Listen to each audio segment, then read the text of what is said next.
कहीं से कहीं को भी आओ बेवजह चले पूछे बिना किसी से हम मिले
Help me.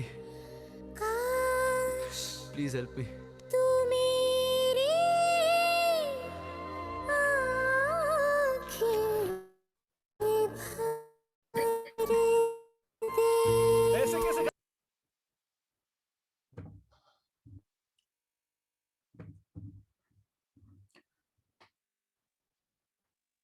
Good evening, everybody.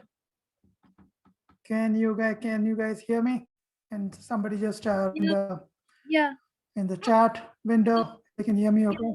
Yeah, you can hear me okay? Awesome, great. We have a good crowd today. This is wonderful. We have already 14 attendees already, and that list is just growing, which is great. And we had about, I think the session had about 22 attendees totally signed up. So that's great. 14 have already shown up. So thank you so much for making the time, guys, to come and attend the session. My name's Harpal Kochar, and with me I have Shreya, and you can see our names and our details over here on the list. Anisha will not be joining us for this session. Dia will join us for the next session after this. So Shreya is my older daughter. Dia is my younger one. Anisha is like my daughter, but she's actually smarter than the other two combined. So this session today will be going over high school classes, the selection planning process. Now, this idea of this thing honestly just came to my mind 2 days ago.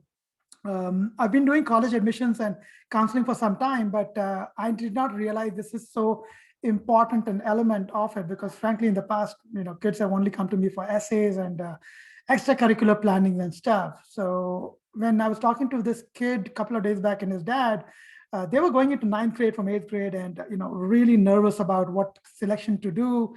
And then I spoke to one of the kids who comes to me for a lot more coaching. And the father was paranoid yesterday. And I told Shreya, I said, clearly these people are paranoid about the classes.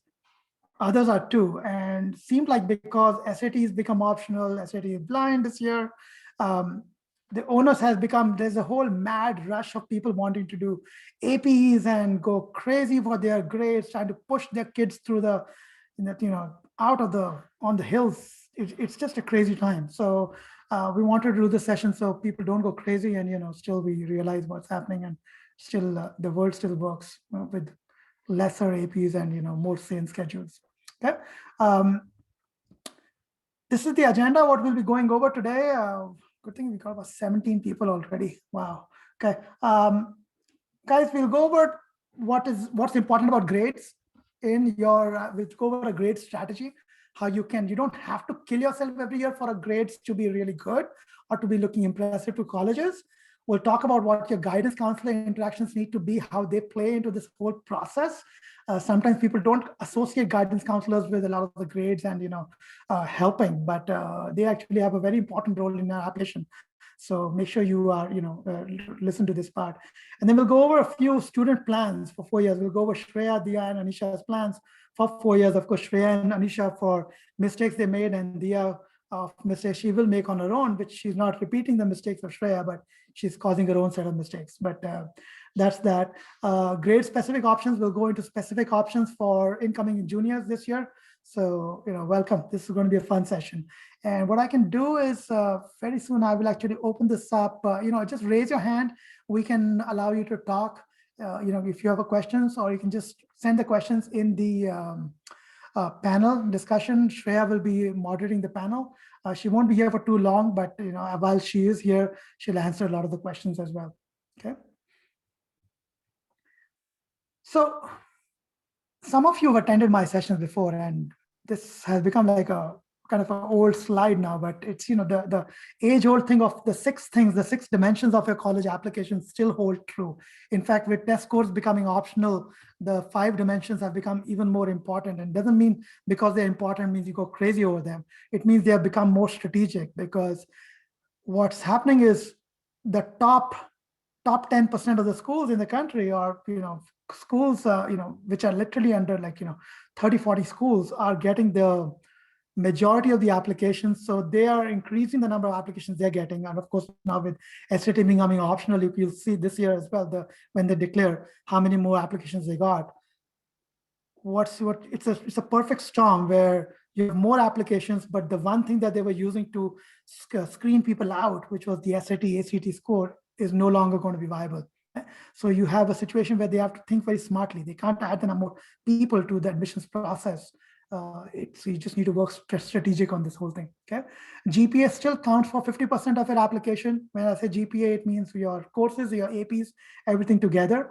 Everything else typically is 50%. But again, more selective the school, private schools, the conundrum, we tend to move more towards 60%. Like if it's a Rice University or a UC, their GPA requirements are much higher. They put less weightage on the other things. So just plan for that.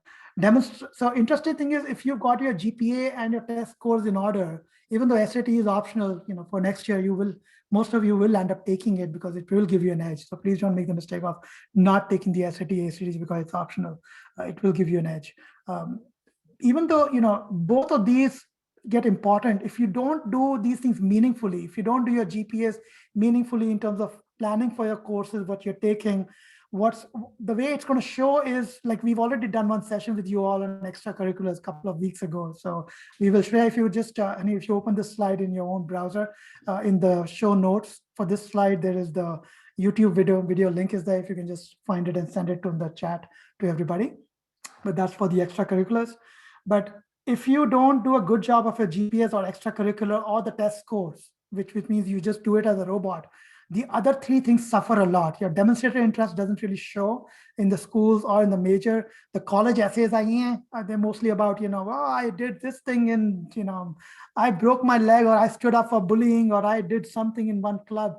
They become superficial. I don't see kids writing as much about, things like, when I was doing this particular subject, when I was learning the subject, I had a aha moment. I don't see much of that. And that's because kids are not really, think as much about, the stuff they are, studying in the classroom. So, think about those things when we go through this discussion. Deepak, you had a question. Let me let you talk. Okay, Deepak, go ahead. What did you want me to link? Did you just want me to link the slide deck? No, I need this, but let Deepak ask the question while I will. Yeah, so this is Rajesh. So, okay, so question is, what is the difference between demonstrated interest and extracurriculars? Okay, Shreya, do you want to take that? Should I just give an answer to that? I got it. Demonstrated interest is what you would do in your senior year when you reach out. Sorry, I have hiccups. When you reach out to professors at like colleges and you ask them, or you talk to them and you like tell them, I'm interested in your college for sorry, XYZ reason. Like, I'm interested in the physics department and I've done XYZ throughout high school, and I would love to talk to you sometime. That's what demonstrated interest is. But extracurriculars are just what you do in your free time. So a demonstrated interest will basically, it's on 2 levels. Why do you want a school and why a particular major? and what interest have you shown in that school, which is, have you talked to a net counselor, a professor, a alumni, how badly do you want me? It's literally like a proposal. When you go to a girl, you have to have everything planned out saying why she should marry you. That's literally what you have to do in demonstrated interest. Of course, this apply only to the selected schools. The other schools don't even so there are some schools like UCs don't even care about these things. So, it all depends. So if you want to know more about it, Deepak, happy to, Rajesh, happy to do a one-on-one, offline with you. But any more questions, just raise your hand and I can just answer them here, or I can keep going the list. Okay, I don't see any hands raised right now, so I will. Okay, all right. So now let's go to the next one. So this question, I found this very interesting slide, which was, why do we even take APs? If you ask a mission kid today why they take APs, only purely for this last one, which is standing out in the college admission process. They just do it because they want to jack up the number of APs, their GPA, which is very unfortunate, right? We are literally, if you go and see the US American standards, particularly in Fremont, the standard of education is literally becoming like what it was back home in India for me while growing up. It's become all about the damn GPA, right? I mean, APs were given to you for a particular reason, right? It is to be able to broaden your career choices, to know how prepared you are for college. And if you're not doing very well on the APs, you can actually decide to go to a Ohlone college or something, and or a community college to figure things out that way. But now, on the other hand, what's become is that people are gaming the system. They take easier APs. They take APs. There's just so many ways to play with the system, but that's what they're doing. So it's kind of an unfortunate thing, but the effects of that are your essays are not very smart, your curricular activities, because then here are showing. So you will start seeing your if you don't do your is for why they were literally given to you as a perspective. Something in the chat. Shreya, do you want to talk about this question? But there's a question over here. Jenny says, I think journalism class is more worth it. Oh, Shreya already answered. Okay, that's good. Okay. Yeah, I got it. Okay, all right. So if you need me, I need to stop it between, just tell me, okay, and I'll stop. But okay, so the big thing is, about like where the message we're trying to get across with this whole process is, I saw Shreya suffer through a lot of this process, and brilliant kid, wanted to do really well, but God damn it, if you don't get an A, like the B was like an F for her, and I never forced her to it. I was never a typical mission dad saying, you B is an F, but these kids, they literally, because of this peer pressure on each other, they just kill each other saying B is an F. It's not true. Think, dream big, come to school to learn something new, because this is your time to experiment. The whole reason this system in the US is done well over the years is because they gave kids a chance to take the risks, to dream big, which we didn't get back home in India, right? So make it happen, right? You don't, one of Shreya's best friends dreams of becoming an astronomer, and I chuckle when she says those things, because as a mission dad, or as a type A dad, I don't understand those that people can hit those boundaries of life. But there are people who think like that, right? And that's what is great about this country. So try to be in that mindset, and it'll help you a lot. This is a little bit about myself. I'm a software engineer, work for Salesforce, and, in my passion, my free time, I tend to guide a lot of kids with college applications, and, do a lot of crazy things like running. But I have this thing called the Jugaad philosophy, and I talk in details about it. Jugaad is a Hindi word. It means basically a hustler who gets things done, hook or by crook. It doesn't mean you hack the system, but it is definitely a way of thinking. It's a hardened mentality to get things done when they're needed. And this picture in some ways summarizes what I'm talking about, which is, if you can see this dude sitting here, he's sitting on he's hanging onto a train from outside. Clearly, he's not bought the tickets for this train. And the train is in motion. He's not only moving himself, he's taking himself across for a free ride, but he's also taking his bicycle with him on that. So he's not paying for the freight charge for the bike, and he's getting on it, sitting and going pretty comfortably. There are obviously people sitting on the top of the roof. They're not paying for the seat either, and they're having in fact, probably a better time than the people inside who are, going away through in a heat wave, probably going through inside this train. It's summertime they're showing here. You can see these cans out here. This is basically how milk is transported in India in these kind of cans. But this dude He's put his milk cans outside the train because the train is not air conditioned and the milk will go bad if it's kept inside the train. So he's hanging it from outside. That in some ways paraphrases Jugaad philosophy. And if you look at it, how complicated the US system has become for college system, and the people who are teaching you about it make it even further more complicated because they are in academia. I'm an engineer, I think in a linear pattern. So I think I've been trying to simplify the process, and it's not rocket science. We can all work on it together and make it, tell you more about it. This is a little bit about Shreya, her past, what she did, and you can see her scores. And, Shreya, if you want to give a quick, background to yourself, please, this is your chance. Yeah, I'm Shreya. I'm a computer science major at Wellesley College. I'm actually, I went to Mission San Jose High School. These are my stats on the side. I'm going to be working at Microsoft this summer, and I'm really enjoying studying computer science right now at a liberal arts college. It's something very different from what, the common pathway, and it's kind of the best of both worlds, where I get a really good education and like a lot of one-on-one time with professors, and I also get to study humanities stuff since I like both. So yeah, that's me. Thanks, Bacha. Okay, Deepak, you raise your hand, so let's Deepak or Rajesh to talk. Yeah, I think, it's good to hear the success story. So what is the difference between CalC AB, CalC BC, and you mentioned like 4 self. So you did self-study. So the next follow-up question is AP CalC is must for college admission? Sorry, can you repeat the last part? Yeah, is like Calc BC. I mean, he's talking about yeah. Calc BC and Calc AB. What is the difference between the two? And is it a must for college admission? No, it's absolutely not a must for anyone. I just took it so what happened for me was my junior year was not a very great experience for me. And because of that, I had the grades for Calc BC admission. You need an A in math. So I had that, and I was going to take the class, but I decided not to because I didn't want to stress myself out as much in my senior year. But I decided that I would just self-study for the BC exam because it was just 3 or 4 more chapters in the book. They were difficult, but that's why I did it. And in my college, I was able to skip over a couple of courses because of that. So that's pretty nice. It's not a must at all. Like some people don't even take calculus, let alone like AP Calc BC or whatever.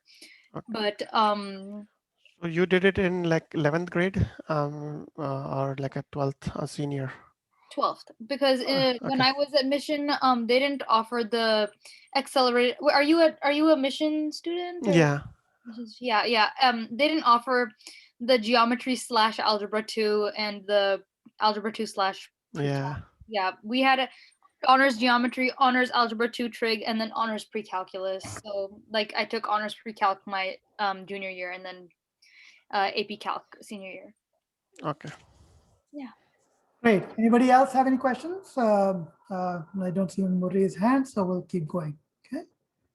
Lower the hand. Well, there is another hand that is raised. Mukesh. Go ahead, Mukesh. Yeah, I just asked the question there, Harpal, which is apart from this calculus BC, which was taken out of school, were there other AP courses also which were taken out of school? And if yes, then from where were these courses taken? Yeah, I see Rekha similarly asked a question. I did self-study for the exam for BC, but I didn't take it outside of school. I still took it at school. Like the test, I took the exam at school. So like the AP test was administered at Mission. However, there are certain courses like there's like AP English language, I think that's the course is not offered at Mission, and neither is the AP exam because there's so like little interest in taking that exam. And I think econ, or someone was saying econ's not offered at Mission either. No, no worries. But yeah, so all good. But so that's the basically if you wanted to take an AP class, an AP test that is not offered at the school, you have to probably you have to talk to your counselor or figure something out, because I think it varies for each school.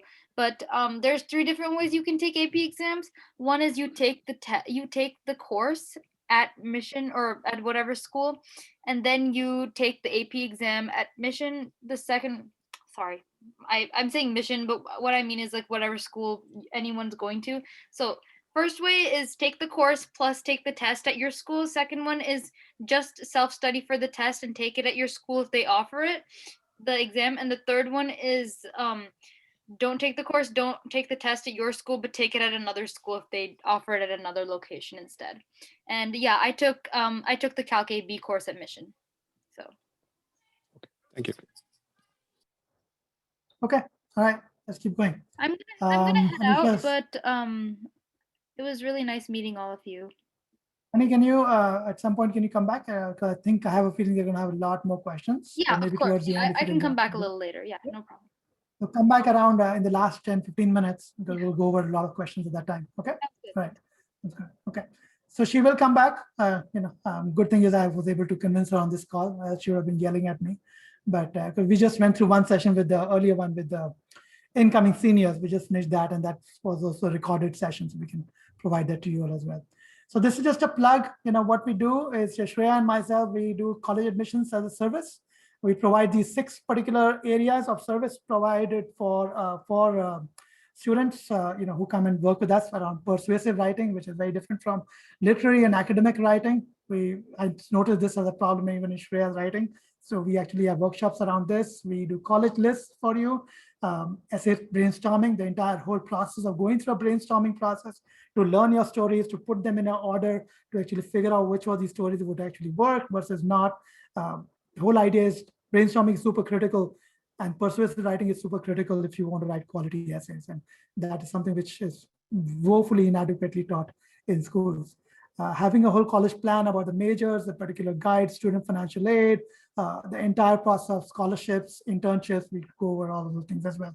So if any of this is important to you, or if you want to talk more about it, I'm happy to, Shreya and I are available. You can book an appointment with us. And I'll make this presentation available as well to everybody. Okay. Now, this is something which we make available to everybody, which is the College Admissions Guidance Academy. And for this session today, because we're talking about sophomores who are coming into the senior year, I'm going to copy this one and put this in the chat for everybody. Please, this is where I will be presenting and putting the slides. All these slides and the links will come over there. So make sure you join my classroom. This is the sophomores classroom. I have a classroom for seniors. So the sophomore classroom it has not only content, which is, it has actually a lot of different content which you could be using for your, for your internships, for your any scholarships that you apply for. So this is just one of the classrooms which is, available. So this is a sophomores classroom. You can see I've got content around academic planning, extracurricular planning, and these are assignments as well in these in all of this stuff for you to basically use to. And these are, again, as you can see, the assignments will come on particular dates. They have been scheduled out, and if you want us to review them, we can review them for you as well. But again, the whole goal is that you start becoming more parents and kids themselves both can enroll as students over here and can get the assignments, and they can work together in a structured way for questions that they need answers for, or content they need for, like essay writing. If they need more content, I've already put content as well as the assignment details over here. Okay, back to the actual presentation. So that was this. So domination strategy for the grades. This is, it's close to my heart because, again, I was never very good at grades myself, but I was very smart about my grades, even back home. I knew exactly what to do to game a system. But over here, I feel like the system is just going in a weird way. So it's kind of a personal vendetta of mine to make sure things work. So first with, grade domination is about knowing your competition. This is not about, oh, I got, 15 APs versus 16. I believe it or not, at Harvard, one of my, I know somebody who's a counselor, the admissions officer there. Their record is of getting somebody who had APs, 18 APs they got once from somebody.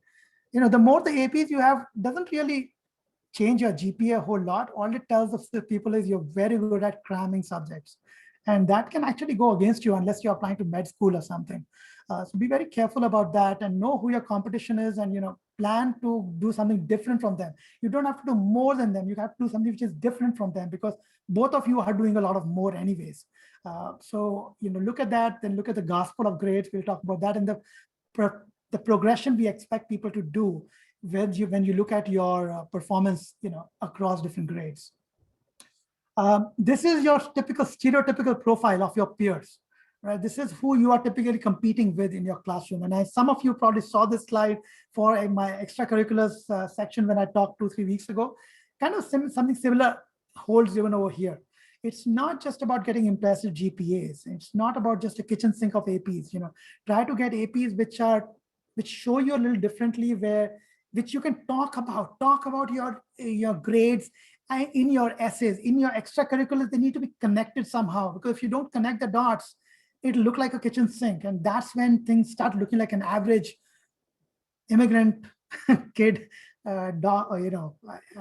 application. And I'm just sorry for stereotyping it, because I am in the same bucket, and I've learned from my own mistakes I made with Shreya, and I'm hoping I'm not going to repeat them for my little one who's in the sophomore year right now. Sure, no questions here, right? Okay, the gospel for grades is quality over quantity, which is like just the grades, making sure they are relevant to one another, to consistently towards your major that you're planning for. Like this kid I was talking to yesterday, one of my students, she's one of my sales coach academy students, and she insisted on taking Spanish AP in her junior year. And I was like, you're planning for a pre-med track. Why are you so hell-bent on doing AP Spanish? But she argued a case, and I'm like, okay, if you're so passionate about it, do it. But don't do it because you think you can get a good score over there. That should not be the reason. You better make sure you talk about this and the argument you had with me in your essay somewhere to showcase that that you really have a passion for Spanish. Okay, so make sure somehow you can connect the dots to make things relevant, and be consistent. Consistency over a period of time. You do, like Shreya took like 6 stupid APs in the 5 APs in the 11th grade, and then she killed herself again in the 12th grade. What rubbish is that? Take some APs, self-study for some APs in the 9th grade, 10th grade, and then take few in 11th grade, but don't kill yourself. That girl nearly killed herself. Anisha, who is another use case where I have, is same problem, right? Bottom line is take grades or take classes which fundamentally motivate you. So if you're good at music, make sure you take some math classes along with that. If you're good at art in general, make sure you have AP Psych. Maybe you've done some geosciences, some of those APs around it. So that's kind of the gospel here. But frankly, don't be boring. Okay, it's key. You want your resume to look really intriguing, and you have an opportunity here. So do that. You can see the number of from this graph over here that the number of APs that people take are growing. This graph only goes to 2018. If it could go to 2019, you will see the average number of APs has literally gone up to 8,000 to 9,000. Okay, that people who are taking 8 to 9 million applications for the APs. That's the amount people are taking, and now with SAT going optional and blind, you see even more of that.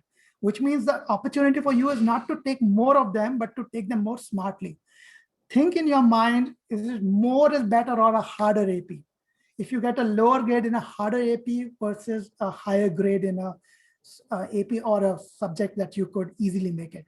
What you're going to see is admissions officers becoming very careful. See, the biggest litmus test they had to throw people out was the SAT, ACT score. That's gone, right? Or that's become optional. So they can't really. So if Stanford is getting 20,000 applications, they have to look at 20,000 applications, which means the only way they can now, they can't throw like 5,000 or 10,000 applications out because it didn't meet the SAT cutoff, which means they're going to look at very quickly. These guys are experts at looking at, okay, apples to apples in this school, how many APs are offered? Did you challenge yourself? They look at your application very holistically, very, very quickly now. Okay, so make sure you plan for that. Okay. So have a balanced progression. Okay, look at the freshman, sophomore, junior, and senior year. I've actually put together a balanced progression. Now, many of you are obviously in sophomore year, so if you've done this, that's great. But if nothing else, try to get like, 1 or 2 honors classes in sophomore years, 1 honors class in the easier courses, just get used to freshman year. There's a reason why Fremont schools they will limit who can do an AP. They'll say you cannot do it until senior year or in junior year, because people have abused the system a lot. But that shouldn't hold you back from maybe even self-studying for an AP. Okay, I've put together some very simple APs like computer science A, CS principles. These you can do on your own. There is this whole catalog of APs which with courses on it. Okay, and again, I'll send you as links to this presentation, which you can get if you're signed up in my classroom. I'll put this in the classroom. Okay, where you can actually self-study pretty much the entire material. And don't just do it for self-studying for the AP, just do it to understand, is this an area you want to push yourself into, right? So that's a cool way to know. Then say in Coursera, edX provides courses. These might not be AP courses, but they are similar to AP courses. edX is provided by MIT and Harvard. These are classes if you take over there, which you can take at your own pace. You can take them over a period of maybe even 2 years. But it's under a professor who's licensed, who's a part of that faculty. If you build your relationship with that professor, guess where it takes your career into, right? So AP itself is not enough or not the only way out. You could still have like 3, 4 APs at the end of high school year, but still make a very good candidate for a school because you've demonstrated yourself in honors with some of these online courses. Think about those. You can see how I've called out this progression then over time.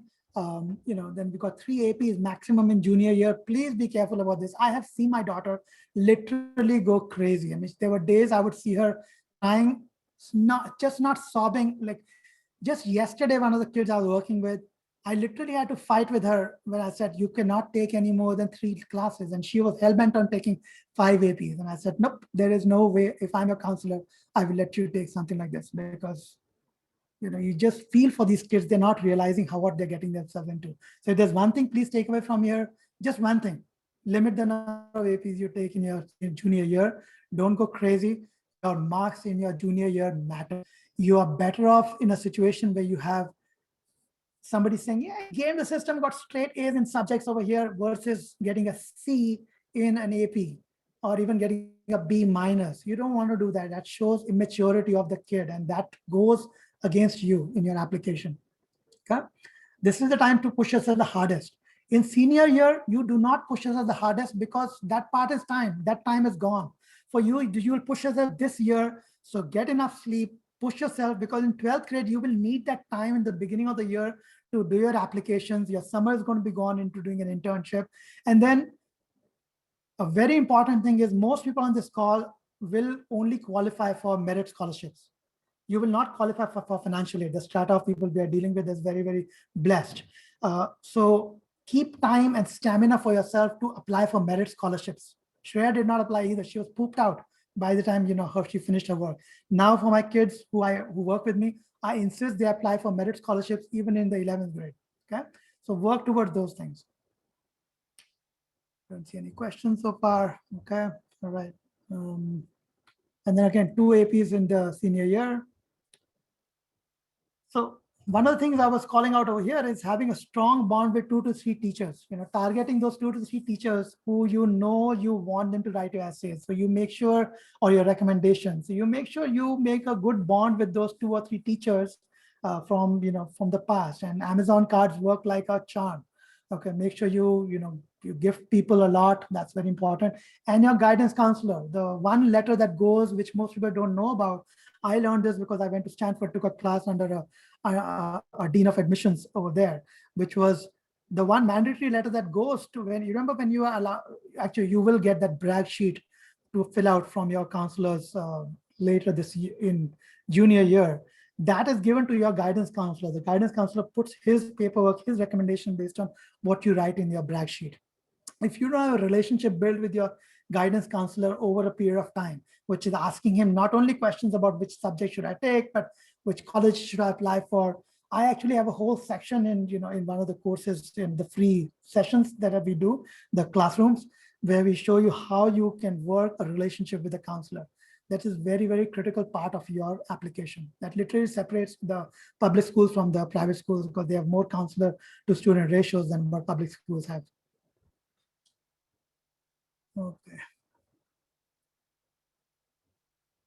So this is what the recommendation letter should be like. Okay, this is what your grades have to be in such a way. You have to plan for things where your recommendations are written in a way, and I have some sample recommendations also called out in one of my courses where we'll say, hey, this is the type of letter you want, which is your brag sheet should literally be forcing or spoon feeding the guy all these data points about you. So they have all this in their application, in their recommendation letter for you. 4 years of a language next is very, very important. Again, second part you should take away from this process today here is you want to do 4 years of language. You can see this foreign language requirement for the different schools. Harvard says 4 years recommended. When they say 4 years recommended, what they really mean is 4 years mandatory. If you're going to apply to a good school, I'm not talking about UCs or public schools and stuff. I'm talking about private schools which are selective. 4 years of foreign language are critical. That is non-negotiable. Please do not make the mistake of saying, well, this only 3 years is the minimum requirement, so I'm going to do 3 years. You need to do 4 years. Figure a way out to get 4 years. Okay. There was a question from Mukesh. Why are you suggesting self-study if you are freshmen and sophomores? Mukesh, the reason I'm suggesting this is because there are easier, I get it. Sometimes I get flack for this, but there are some of the easier APs I'm talking about, which you can self-study, like this one, computer science, CS principles, some of these environmental sciences, things and all. Okay, this is my humble opinion. Self-studying becomes important. And when you self-study and you are doing, or even if you don't self-study for the AP, if you do a Coursera course or an edX course, which is by a university, it gets graded. It is going on those lines. You can actually talk about it in your applications. That it might not be on a transcript, but it goes as a quality thing in your essay. The self-pacing, self-studying of the AP, you might not give the AP the same year. Maybe you might give it next year, but now your chances of getting a B or getting an A are much higher. That's my perspective. Again, you can debate it. This is how I feel, one should plan for this. Don't just wait for APs to be in the junior year. Okay, a 4-year plan. The 4-year plan, I'm going to go over Shreya's plan with you now. It should read like a poem. Okay, that's very important. So literally take your plans, what your plan looks like, and show it to your parent or show it to somebody who's working, who can look at the application and look at your transcript and say, guess based on what you see like, for example, when you look at this, when you look at this, which is 4 years of what I'm planning to either take or what I've taken, what do you think will be my intended major based on this? If they can rightly say it, you're in the right spot. Okay, because if you're planning to go to pre-med and your courses are all over the map, okay, that's exactly how the counselor is going to, the admissions officer is also going to look at. Rudy had a question. What if the apps I want to take are not available? If the app I want to take are not available until senior year. Oh, the APs are not available to me senior year. Well, then you wait till the senior year. That's what it is. But you could that's for Rudy, the APs that you are targeting for your specific major, if I'm understanding. But there are certain APs you could take sooner, which will actually help you put a plan together, or maybe even those APs start self-studying for them sooner, right? Through a course online, through edX or one of these things. That's just all I was trying to make my point about. Okay. Right. Next, so let me go back to Shreya's. So the reason this part is in red is because you can look at this application. This girl took an AP Stats, she took Spanish 4, AP Chem. This AP Chem was so hard on her, okay? I had to go and literally beg her teacher to be lenient on her, okay? And she still was not lenient on her. This is just, I don't know why these teachers get this masochistic pleasure out of all this stuff. So be very careful what you sign up for. Think of it. She had honors English, she had A push, which is, each of this is horribly hard. She had honors pre-calculus, AP Chem, Spanish 4, AP Statistics. If you talk about a kid who was completely going crazy, it was Shreya. And she had a 7th period over there along with that for musical theater vocals. But I literally had to pull her out of the jaws of going insane over here. So that point of showing you this is, please, if you are looking anything like this, hold off. Call us. Have a call with us. Let's have a session, a power session, okay? Where you tell me why you want to do it this way, and we'll tell you why you could do it some other ways. But there are multiple ways to skin this cat. She didn't stop even in 12th grade. Even in 12th grade, look at the number of APs she had. She had BC, She had Calc AB here. She self-studied for Calc BC. Okay, she did Human Geo. She had Gov Econ over here. She had English Literature. No wonder this kid had no time left to do scholarship applications. No wonder this kid, actually her essays, even though they're pretty impressive, I'm not very happy when I look at them. Even though she had a lot of support from me, she had a great counselor to help her out. She could have done a far better job. I think she could have gone to a far better school as well. And I mean, she did eventually, she got in over there, but she left so much on the table. Okay, anyway, so this is Anisha. Anisha was another case, right? She in the 11th grade was a smart kid. She went non-honors. She took APO and didn't take APO. She went US history. She did honors pre-cal, but she was smart. AP stats is not very hard. She took it easy here, okay? And then she had an attack of, she's like, holy crap, I took it easy in 11th grade. I should have gone harder here. So she went crazy in her 12th grade, okay? As a result of that, it's her application suffered. So you really want to be not doing what Shreya did, but kind of on those lines. You want to be doing it harder in 11th grade, but still not killing yourself. You still don't want to get a C at all, but you want your 12th grade to be a little easier on you. Okay, this is what I'm doing with my little girl, Dia. She's a sophomore. She is like many of you. This is her schedule for next year. You can see this is, she's not like Shreya. For Shreya, a B is like an F. For Dia, B is pretty good. She's happy about it. I mean, this kid is cut out for business. She's cut out for something different. She's not a nerd, okay? And no honors. You can see she's planned this out. She is planning to self-study for a couple of APs on her own. She is taking AP, not taking APUSH over here, Trig, Algebra 2, AP Psych, Environment Science, and Leadership 2.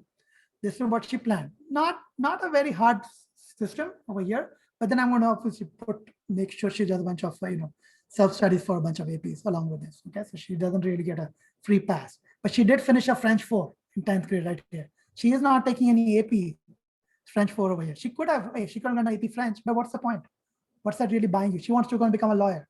That's what she thinks. So she wants to do leadership and stuff, Gov, Econ for that reason. She's going to macro, micro, she'll self-study and give it on her own. Okay. This is a curriculum which I think I need Shreya. Shreya, okay, let me make sure she comes on the line. I need her to be available to talk to you guys. If there are any questions, feel free, go ahead. Just ask me the questions while I get Shreya on the line. Fine. If you raise your hand, I can just, there is one attendee who's raised their hands. Oh, 2 have raised their hand. Binal, go ahead. I'll let you talk first. Go ahead, Binal. Okay, hi. So my daughter is going in 11th and she's planning to take AP Bio, AP Calculus AB, and AP Psychology. She wants to go in Bio path, maybe, I don't know, pre-med or what, but maybe Bio path, some Bio path. And she's not sure whether she should take art or AP Computer Science Principal. I mean, she's taking, she's going to take English, regular English, and regular history. So at the most 3 APs, that's bio. So I was not sure whether she should take computer science or take it easy, take an computer science principal or take art course, some art course where she will have less stress so she can focus on other. Has she finished her art requirement, or is this going to be the year when she'll finish all her art requirements? No, she hasn't done any art in high school. So she has some art requirements to finish off, right? So one thing you want to make sure is, don't leave any art requirements for the 12th grade, because for whatever reason, if you don't get into that classroom, you will end up missing a year. So that's just the first one. She wants to go the pre-med track. She said she's doing AP Bio, and she wants to do Psych along with that. And AP yes, CS? AP Cal AB. Cal AB, whoa, why with pre-med Cal AB? Binal, why don't we do this thing? Take some time to me, let's bring her Excel spreadsheet to me. Just shoot me a note with her spreadsheet, okay. And we'll go over that in details. But okay, I'll email you. Okay, sounds good. Clear. What you're telling me is there's definitely something missing. And look, and if she has I know some of you have a deadline tomorrow to submit. No, it's next week. Okay, so it's then fine. Send me a note. Let's set up some time, and I'll review that with you one-on-one. Okay, sounds good. Thank you. Okay, all right. So Deepak, go ahead. Yeah, so basically if you go on the middle That is layer, so. correct, the yellow line actually. So if it's a kid is a normal actually, like, so he will be done with pre-cal by 12th grade, correct? You are on this one. You're going here. Suppose Okay. if it is, yeah. Yeah. So, but what Shreya was mentioning, AP Cal is not must for college admission actually. Yeah, it's not must. No, AP calculus is not a must. I mean, if you can get to calculus, it depends what you want to take, right? If you're going to go into a STEM course, then having some form of AP calculus is a good thing. Like you've done Calc AB, at least Calc AB, not AP. Calc AB. Right? If you've done Calc AB, that's good enough. You know, Calc AB basically goes into, you know, what differentials and stuff, and then BC goes into reverse integrals and all those kind of things. Okay. So it's not rocket science, but I mean, it is hard. It's a hard class. So for computer science for within California it's not required, correct? It's not required, but like I said, I mean, It's you know, not- if you're it's going good to to be, have. if you're doing CS, they will look upon it as a very good thing, because I mean, even though most of CS does not require math as much, I mean, I can say that being a CS engineer myself, you do want to have it in there, and you know, but it depends. I mean, I need to look at her entire portfolio together to be able to, you know, or your kids' portfolio to look at it and to tell you. But yeah, I mean, that is the perspective. Yeah. So Cal AB and Cal BC, both of them are part of AP calculus. Is that right? No, they are different classes. This Okay. is where I think Shreya was on the line. You know, she could have come in and answer some of these questions. But I can give some of the answers. You know, just send a note offline. You know, and I'll get it taken care of. Okay. Okay. What else? Who else had a question? We had another raised hand from Rekha. Go ahead, Rekha. You had a question. Hello. Yeah, go ahead. Yeah, my daughter want to do the pre-med track, and she's thinking of AP Chem and Bio together in junior year. It's a good idea. Oh, no, not at all. Don't do that. Okay. You're better off just, you know, telling her, you know, oh, don't. AP Chem is AP Bio is not too bad. Okay. AP Bio it's not too bad. I'm told by Shreya. Obviously, I didn't take it, but AP Chem is where the problem starts. So either do AP Chem or do AP Bio, but don't together. I mean, again, it all depends upon. I need to, Rekha, I need to see the end-to-end picture of what she's trying to put together. Sure. So I'll email you that plan and. Yeah, shoot me a note with the details. We'll figure it out. Okay. Yeah, and one more question I have is, Oh, one second. I unmuted you. Or what? Wait. Go ahead, Rekha. Go ahead.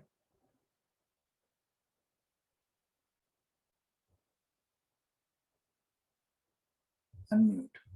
It's not unmuting. Rekha, you want to talk? Yeah, she did one AP self-study last year. So she want to repeat the course and mission. Is it a good idea or just no need? No, it depends. Well, how did she score? No, she did AP computer science last year. Yeah.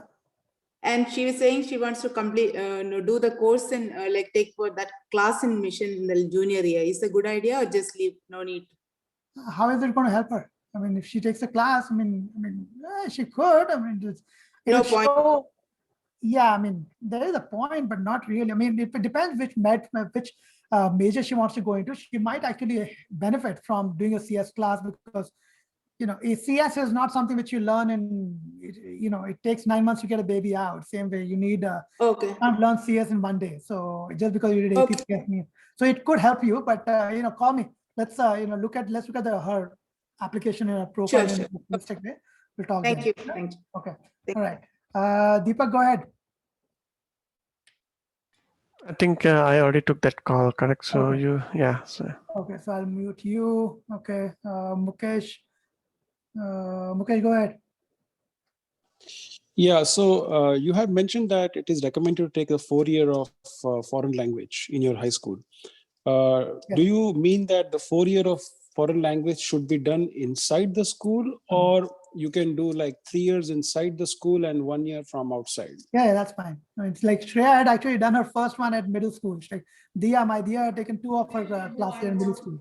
And even if you do it outside somewhere where you can actually show that it's a complete thing, you're fine. Because it won't be showing up in the transcript of the high school, right? Well, if you have an external transcript to show it, if it's meeting the school rigor, you're good to go. I mean, it depends, right, what you took. Is it the number 4 or number 3 or is in between? Where is it? Oh, sorry. I was saying the number 3, if she finishes in the school, then number 4, if she does it outside the school, that should be fine. You're saying? I think so, because if it's meeting the rigor, and if Shreya, when she comes back online, we can make sure that she does it. Okay. she'll get an answer, but yeah. Okay. Thank you. Okay. Who else had a question? Let's see. Mukesh already done talking. Mukesh, have you done talking, or I see you? Mukesh, you need to have a question, or you done? I'm done. Thank you. Okay, so you're done. Rudy had a question. Okay, Rudy, I want to do a major. Okay, I want to do financial major. I need to take financial calculus in college. I'm taking honors advanced algebra. I was wondering if I should do a summer. I want to do a financial major. I need to take financial calculus in college. Okay, all right. I'm taking honors advanced algebra 2 and wondering if I summer jump. Absolutely. I do the same thing, Rudy. I made the kids do the same thing. In summer, I actually make them sign up for some classes with Visant and stuff, just online tutors. And I make sure, particularly, I typically would go through, I still go through that with Dia, which is I'll take a review of all the classes she's going to do next year. And I'll say, okay, which one of these, if you were to take a magical wand right now and say, with this one, you're going to get a B in. And she has to say it, because I am asking her to be very clear about it. And at the end of it, I will, if I know it's a subject that she is going to be bad at, I find a one-on-one tutor online, paying $25 an hour for a student to teacher, and then it's done. We do it that way. Yeah. What else? Who had a question? Deepa, you have a question. Deepa, go ahead. I think maybe, I don't know, this is a technical glitch. I think you've already answered. Okay.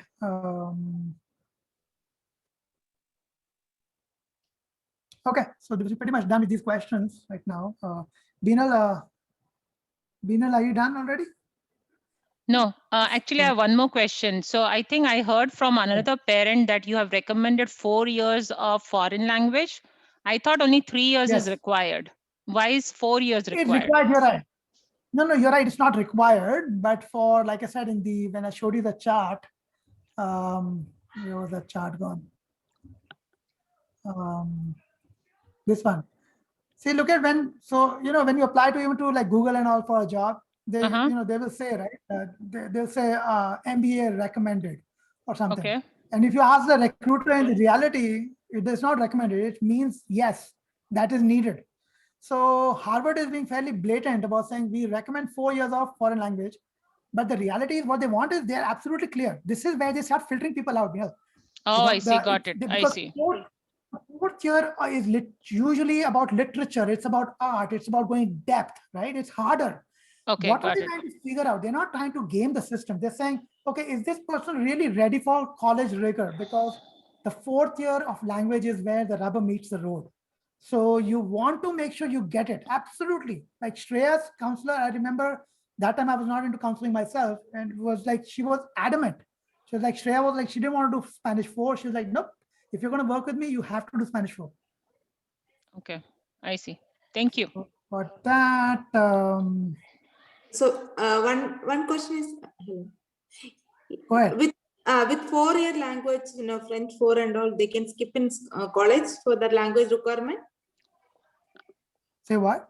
With 4 years of foreign language, they can skip the language in college? No, they can't. I think they still have to do 1 year of college. They still have, I know Shreya still had to do 1 year of Spanish in college, but you still are in a better shape. Like, one thing what you get is, is that Shreya is actually right now on her path to finishing college in 3 years. Oh, great. Which is amazing, right? Because she's going to finish from Wellesley in 3 because she had so many of these APs that she was able to go through with that stuff in college. And that's, for private school, I'm paying $80,000 for her every year. So that's $80,000 saving right there. So I actually tell people a whole strategy around this thing, which is, if you go to a private school, which is in the top 100, doesn't have to be in the top 30. These are stupid schools, right? The big schools. But if you go into the top 100 schools, you can land up getting a very good merit scholarship, and you can land up finishing in 3 years. So that is, you could actually fundamentally land up, if you look at the math, you could land up actually finishing your school cost, which will cost less than going to a UC. You could actually land up in a private school. Okay. So call me sometime. We'll, happy to tell you guys more about these in details. Okay. What else? Any questions more? Deepak, I've opened you guys up to, to talk. Anybody has to ask, just keep asking questions. I'm open right now. So I've opened, who else have I not opened? Anybody having any more questions? Go ahead. Shreya doesn't seem like she's come back. So I think, unfortunately, she won't be coming back on the question line. So Beenal got a question. Answer, Mukesh got it. So in the panel chat, I don't see any questions. So guys, thank you so much. In that case, I will, close this session here. If you have any more questions that you felt Shreya should have answered and I could not do a good job of, please send it to us and I will make sure she gets you the answers. Okay. Thank you, everybody. Bye now. Thank you. Okay, bye.